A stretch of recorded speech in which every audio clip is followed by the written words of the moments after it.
नमस्कार, मैं हूँ doctor Malti Bhojwani, obstetrician and gynaecologist and IVF consultant, director Malti hospital and test tube baby centre Bhopal, practising since last 35 years. जब से corona vaccination हमारे भारत में शुरू हुआ है जनवरी 2021 से, तभी से गर्भवती महिलाओं के दिमाग में बहुत ज़्यादा शंका कुशंका है कि कोरोना का टीका लगाना चाहिए। और ये भी बिल्कुल सही है कि हम 2 साल से इस पैंडेमिक को देख रहे हैं और उसके काफ़ी कुप्रभाव देख रहे हैं। और प्रेगनेंसी में भी कोरोना इन्फेक्शन एक आम इंसान की तरह होता है। 90% महिलाएं इस कोरोना इन्फेक्शन से हल्के फुल्के लक्षणों के साथ रिकवर हो जाती है, लेकिन 10% महिलाओं में ये बीमारी सीरियस रूप धारण करती है तो उनको काफ़ी जटिलताओं का सामना करना पड़ता है, जैसे कि उनको आईसीयू में जाना पड़ता है, उनको वेंटिलेटरी सपोर्ट लेना पड़ता है, उनको काफ़ी सारे ड्रग्स, स्टीरॉइड्स है और बहुत सारी एंटीबायोटिक्स वगैरह लेना पड़ता है। और उसी दौरान बच्चे को भी खतरा बढ़ जाता है कि इन महिलाओं में प्रीमेच्योर डिलीवरी का रिस्क बढ़ जाता है, बच्चे की ग्रोथ कम हो जाती है, कभी बच्चे की मृत्यु भी हो सकती है और जल्दी डिलीवरी होने के कारण बच्चे को आईसीयू में भी रखना पड़ता है। तभी से ये बहुत सारे डिस्कशंस हो रहे हैं कि शुरू में तो गवर्नमेंट और साइंटिस्ट और हमारे एक्सपर्ट्स के पास इतना सारा डेटा नहीं था कि वो लोग ये सुनिश्चित कर लें कि कोरोना का टीका गर्भवती महिला को लगाना सुरक्षित है या उसके कुछ कुप्रभाव हो सकते हैं।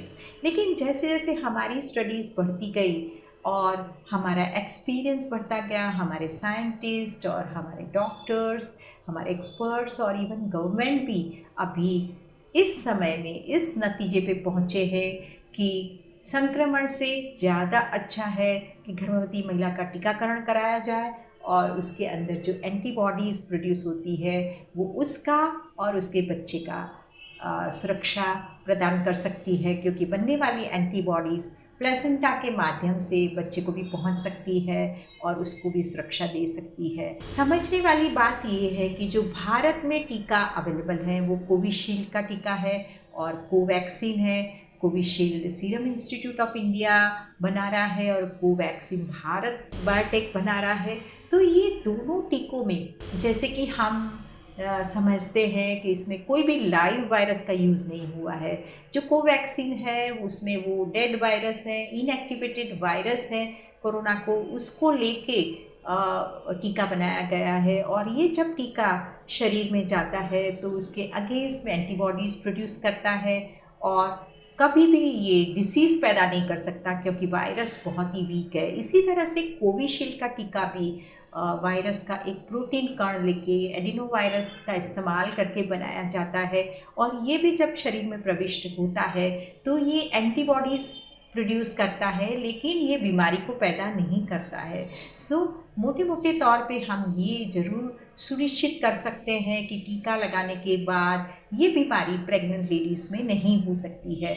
और नहीं लगाने के कारण यदि प्रेग्नेंट महिला को ये बीमारी होती है तो उसके कभी कभी सीरियस परिणाम हो सकते हैं। और हम ये भी जानते हैं कि भारत बहुत ही विशाल देश है, इसमें करीब करीब 2 करोड़ महिलाएं प्रेग्नेंट हैं या इतनी ही डिलीवरियां हर साल हमारे मुल्क में होती है।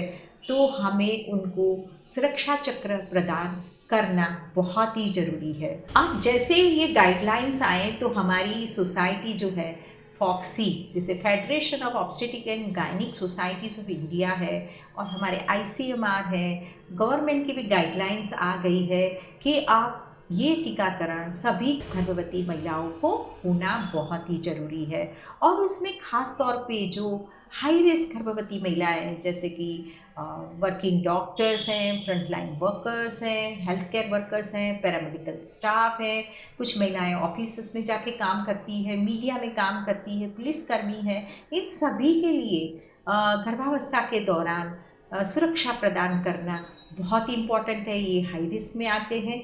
और इवन जिन महिलाओं में जैसे बीपी की शिकायत है, किसी में डायबिटीज़ है या किसी को अस्थमा है और किसी को क्लॉटिंग की बीमारी है, ऑटो इम्यून डिसऑर्डर्स हैं, ये सभी महिलाएं भी हाई रिस्क में शामिल होती है और इनको भी कोरोना होने की ज़्यादा चांसेस हैं। तो इन सबको भी गवर्नमेंट गाइडलाइंस के हिसाब से गर्भावस्था के दौरान टीकाकरण होना बहुत ही आवश्यक है।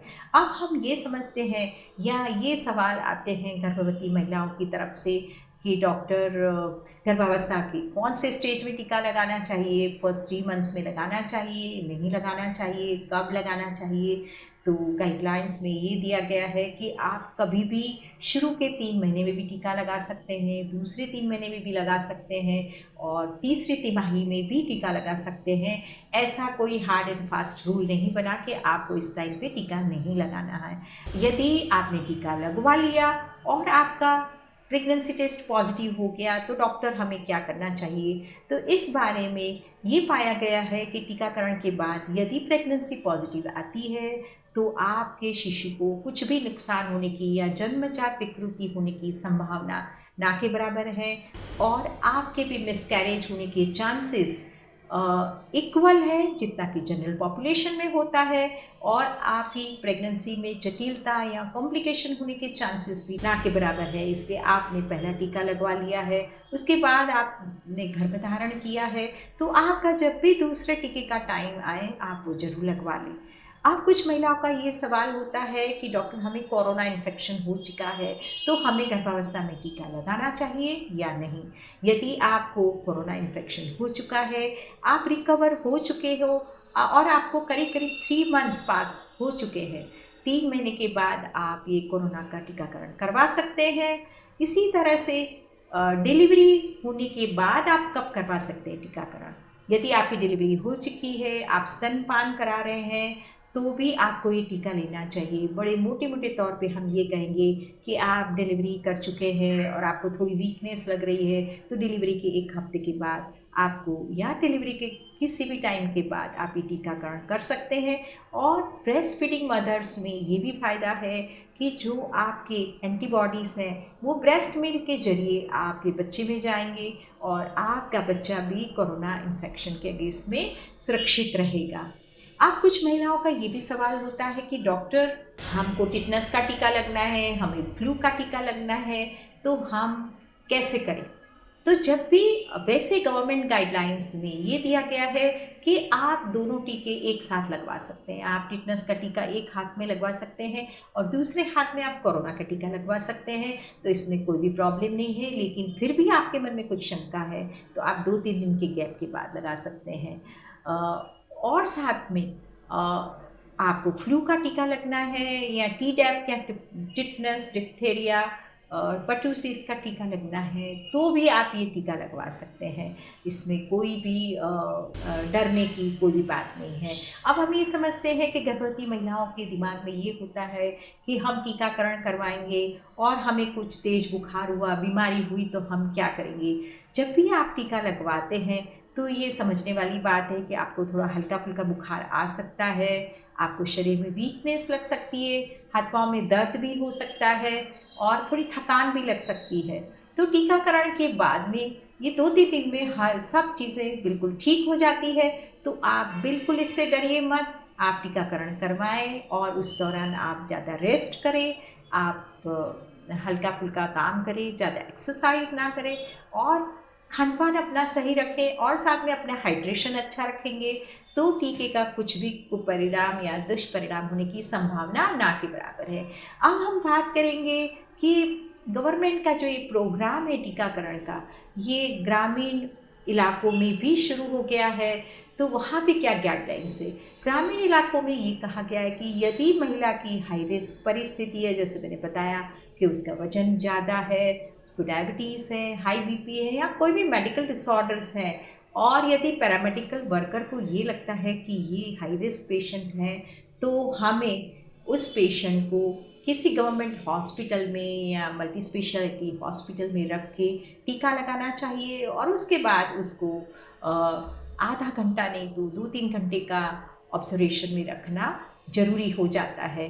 और यदि कुछ कंडीशन ऐसी है जैसे कि आपका डायबिटीज़ कंट्रोल में नहीं है, आपका बीपी कंट्रोल में नहीं है, आप कोई ब्लड थिनर्स या एंटीकोएगुलेंट मेडिसिन्स ले रहे हैं, स्टीरॉइड्स ले रहे हैं, तो और आपको और भी कुछ जटिलता है आपकी हेल्थ में, तो आपको अपने डॉक्टर से सलाह लेना है और जब भी आपका डायबिटीज़ कंट्रोल हो जाए, जब भी आपकी स्थिति नॉर्मल हो जाए, तब आपको अपना टीकाकरण करवाना चाहिए। इसी तरह से ये भी याद रखना बहुत ज़रूरी है कि जब भी आप टीका लें, आप सबसे पहले अपने आप को समझें कि आपको कोई भी इन्फेक्शन नहीं है बॉडी में, आपको तेज बुखार नहीं है, अभी-अभी आपको कोई प्लाज़्मा थेरेपी नहीं हुई है, और इन सब यदि कोई शरीर में कोई बीमारी के लक्षण नहीं है और आप स्वस्थ महसूस कर रहे हैं, तो ही ये टीकाकरण करवाएँ।